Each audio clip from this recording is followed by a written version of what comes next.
እና በድሮ ዘመን በተለይ አህል ኪታቦች አሁን በነብዩ ማመን ሲፈልጉ አጣርተው ነበር ያልፈለገ አይፈልግም መቼም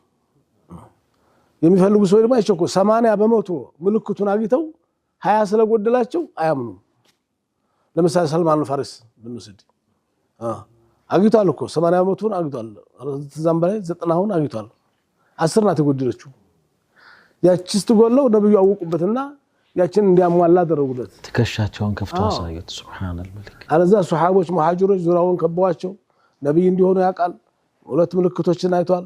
ሶስተኛ በተቀረው ያችን ባረጋግጥ ስለዚህ አልቡጉቱ ይዑሚ እንደ ጥላቻ የሚያውር ነገር የለም ህሊና ያውራል ካላህም ከሰው ጋር ያጣላል እልህ ውስጥ ያስገባል እንደ ሁብም እንደዛው ነው ፍቅርም እንደዛው ነው ያውራል እውሉ ያደርሳል ስለዚህ ጠንቀቅ ማለት ነው አላህን መፍራት ማለት ዝላይ ነው እና ዘይድ ኢብኑ ሱዕና ኦኬ ዘይድ ኢብኑ ሱዕና